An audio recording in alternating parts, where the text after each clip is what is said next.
বন্ধুরা, সাংবাদিকরা কি সত্যি ভয় পাচ্ছে নাকি আমাদের সামনে সঠিক তথ্য আসছে না? কারণ সাংবাদিক হচ্ছে গণতন্ত্রের চতুর্থ স্তম্ভ। একটা স্বাধীন দেশের সাংবাদিক খুবই প্রয়োজন। সাংবাদিক মানুষের কণ্ঠস্বর, আর ডেমোক্রেসি থাকতে গেলে সাংবাদিকদের স্বাধীনতা খুবই প্রয়োজন। এটা স্বয়ং আমাদের প্রধানমন্ত্রীর কথা। বাট আজকের দিনে আমরা সবাই জানি যে সাংবাদিকরা আর সত্য বলতে চায় না, তারা দেশের আসল সমস্যা আর তুলে ধরে না। কিন্তু কখনো ভেবে দেখেছেন কেন তারা এরকম করছে? কেন তারা দেশের আসল সমস্যা তুলে ধরতে চায় না? বন্ধুরা, উত্তরাখণ্ডের উত্তরকাশীর একজন ফ্রিল্যান্স ডিজিটাল সাংবাদিক ছিলেন রাজীব প্রতাপ। তিনি দিল্লি উত্তরাখণ্ড লাইভ নামে একটি ইউটিউব নিউজ চ্যানেল চালাতেন। সরকারি হাসপাতালের দুর্নীতি ও অব্যবস্থাপনা নিয়ে তিনি রিপোর্ট করছিলেন।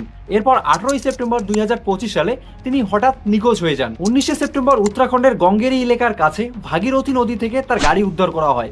এর প্রায় 10 দিন পর 28 সেপ্টেম্বর তার মৃতদেহ সেখান থেকে উদ্ধার করা হয়। বন্ধুরা, রাজীব প্রতাপের স্ত্রী ও পরিবারের দাবি ছিল তিনি হসপিটাল ও স্কুলের দুর্নীতি নিয়ে ভিডিও বানানোর পর প্রতিনিয়ত প্রাণনাশের হুমকি পাচ্ছিলেন। ছত্তিশগড়ের একজন অনুসন্ধানী সাংবাদিক নাম মুকেশ চন্দ্র কর, তিনি নিউজ চ্যানেলে অর্থাৎ সংবাদ মাধ্যমে কাজ করার পাশাপাশি বস্তার জংশন নামে একটা নিজের ইউটিউব চ্যানেলও চালাতেন। 2024 সালে তিনি একটি প্রতিবেদন প্রকাশ করেছিলেন, যেখানে একটি সড়ক নির্মাণ প্রকল্পে অনিয়ম ও রাস্তার খারাপ অবস্থা তুলে ধরা হয়েছিল। এই প্রতিবেদনের পর পুলিশও এই বিষয়টি নিয়ে ইনভেস্টিগেশন শুরু করে।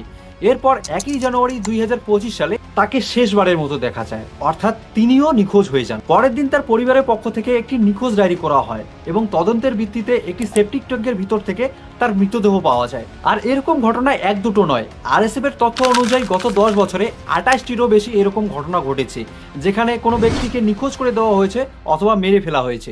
এসব কিছু জানার পর এখনো যদি আমরা সাংবাদিককে গদি মিডিয়া বলি তাহলে আমাদের ভুল হবে, কারণ তাদের ক্ষেত্রেও কোনো রাজনৈতিক চাপ থাকতে পারে। কোনো শক্তিশালী ব্যক্তি বা কোনো শক্তিশালী প্রতিষ্ঠানের বিরুদ্ধে রিপোর্ট করলে সমালোচনা, মামলা বা নানা ধরনের চাপের মুখে পড়ার মতো আশঙ্কা তৈরি হতে পারে। কিছু ক্ষেত্রে চাকরির নিরাপত্তার বিষয়ও থাকে, কারণ অনেক সাংবাদিক বড় বড় সংবাদ মাধ্যমে কাজ করে, আর সেই সংবাদ মাধ্যমের নিজস্ব নীতি বা ব্যবসায়িক স্বার্থও থাকতে পারে। আবার সোশ্যাল মিডিয়ার যুগে আরো একটা চাপ তৈরি হয়েছে। কোনো বিষয়ে কথা বললে অনেক সময় অনলাইন ট্রোলিং, ব্যক্তিগত আক্রমণ বা হুমকির মতো পরিস্থিতি তৈরি হয়। তবে এটাও সত্য যে আজও অনেক সাংবাদিক, অনেক ইউটিউবার আছেন যারা ঝুঁকি নিয়ে মাঠে কাজ করছেন এবং আমাদের সামনে সত্যি নিয়ে আসার চেষ্টা করছেন। তাই প্রশ্ন শুধু এটাই নয় যে সাংবাদিকরা কেন চুপ, প্রশ্ন হলো এটা যে এমন কোনো পরিবেশ তৈরি হয়েছে যার কারণে সত্যি বলা অপরাধ হয়ে দাঁড়িয়েছে।